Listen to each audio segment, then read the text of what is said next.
Hey guys, please excuse the weird lighting in this video. I really wanted to record a video tonight and then the weather decided it wanted to storm. So I'm still recording my video because I want to do this. Anyway, today I wanted to do another episode of my Adulting 101 that I've done a couple of so far. Basically, I recently discovered some things about adult life, sort of gradually been learning them, and I want to share that stuff with you guys because a lot of you guys are going through the same stuff. So today what I'm going to talk about is specifically being on a budget. Most of us are going to hit this sooner or later, either when we go to college or when we get our first job, or most likely probably a slow transition throughout those time periods. And I'm really hitting it more so in the past couple of years or so. I recently paid off my student loans, so that's super exciting. I basically put like almost 100% of everything I possibly could towards my student loans. Obviously, to get this far, I've had to budget, so I wanted to share with you guys today a few of my tips for helping kind of define that budget and stick to it. The first tip that I have for you is to stay in more than you go out. This goes for meals, for parties, for hangouts, for basically anything. More than likely, the in version of the same thing that you do going out, or the similar thing, is going to be cheaper. A bottle of wine from the store is going to cost significantly less, usually, than a bottle of wine at a bar. And normally you just get a glass of wine, and you do that a few times, and all of a sudden, you're paying way more than the exact same amount of wine in a bottle from the grocery store. The same thing goes for appetizers, for example. You buy chips and dip at a restaurant, and they're going to give you a decent portion for what you might eat at that moment. But if you go to the store and buy a bag of chips and a separate thing of dip, you're probably going to maybe pay about the same amount, and you're just going to get a lot more food.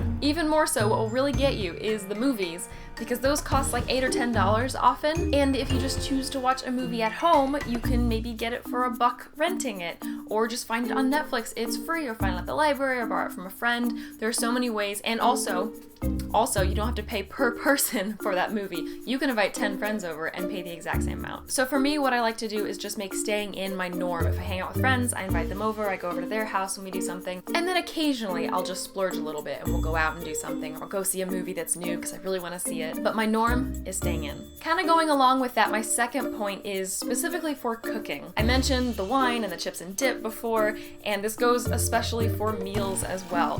When you go to a restaurant, you're paying for a portion for what you might eat at that moment. If you have a roommate or a significant other or something that you can cook with and share meals with, you can just make, 2 portions or however many portions if you have multiple roommates and eat them all then, and just pay a lot less than if you bought separate portions from a restaurant. If you're cooking by yourself, if you don't have someone to share something with, you can just make extra and then save the leftovers. Also, you know that I love coffee, but I don't usually go out and buy a cup of coffee from a cafe every single day because that gets kind of expensive. Even if it's a cheaper type of coffee or you get discounts and stuff, it's still almost always going to be cheaper to make coffee at home and to take it. Occasionally I'll splurge and buy something that I really like. I usually Instagram it when I do, so you know, but usually I typically go with making lunch at home, bringing my coffee from home. It's almost always cheaper. My third tip is to use coupons, but only if it's something you're going to be buying anyway. The very, very tempting thing to do with coupons is to get one and to see, I get $3 off something, and then you want to go out and buy that thing because you get your $3 off and you feel like you're saving money. But that's a trick. Because if you weren't going to buy that thing anyway, whatever you spend on that thing is something that you wouldn't have to normally. However, coupons can save you a lot if it's something you're already going to buy. And that leads me to learn all of the sales weekends and the happy hours and the different discounts that you can get at the stores that you normally shop at. Take advantage of those times. If you know that you're going to need jeans because your jeans are wearing out and you see that jeans are going to be on sale this weekend, go buy a pair of jeans then, even if you don't use them for a month. If you know your jeans are going to wear out, you're gonna need jeans. And also this tip is kind of helpful when it comes to splurging as well. I'm not talking about this quite as much in the budgeting video, but obviously you're gonna splurge occasionally. And if you do it when stuff's on sale or when there's a discount or when it's happy hour or something like that, then you can spend less money for the same splurge. My next tip is to turn your vacations into visits with family and friends. This one is super helpful for people who get a little stir crazy, who have a little wanderlust, like to still travel and stuff. A lot of times what one of the biggest costs is just the staying cost, the hotel or the hostel. When you choose to go to where you have a family member or a friend or something, then you can often turn those into not only kind of a little bit of a social event, you can see someone you haven't seen maybe in a little bit, but also you might be able to save on those costs if they can open up their home to you. This only goes obviously with people you're close to. Don't just randomly ask friends you haven't talked to for years if you can go and stay with them. That's weird. But maybe get them a nice gift that's still gonna be less than the price of a hotel. And maybe if you're really close, they'll come and pick you up from the airport, and that saves you on taxi or bus fare. Obviously, this list is limited to where you have family and friends, but it really can give you a nice little getaway without spending too much money. Oh my gosh, it's storming so badly. Let's move on. Number 6, ask people, local people, for advice. This comes in handy if you have friends who are slightly older or have done this thing before. You can ask your parents, you can ask aunts and uncles, siblings, anybody basically who might have some sort of knowledge that you don't. If you move to a new area and you're trying to figure out kind of your way there, ask someone who's lived there for a while, because there might be little tips and tricks to things that you've never thought about. So just don't be afraid to ask for advice. Sometimes you'll strike out, but other times someone might actually be able to help you find a cheaper way to do the exact same thing. And my last tip, we're gonna finish strong because this one's the best one.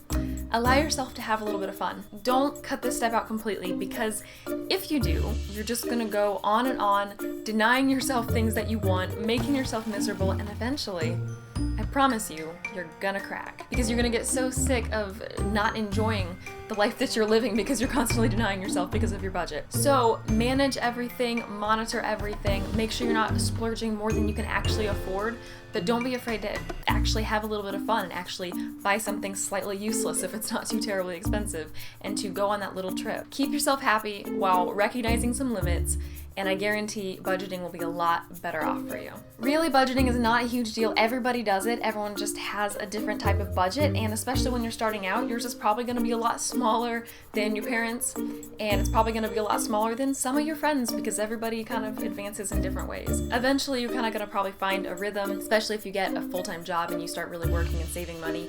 Then hopefully things will be a little easier for you, but you're still gonna budget your entire life. I definitely do not have it all figured out. These are just a few tips that I've found work for me, and I'm sure there are a lot of other brilliant ones. So that's what the comment section's for. Thank you guys all so much for watching and dealing with this weird greenish lighting that I have going on.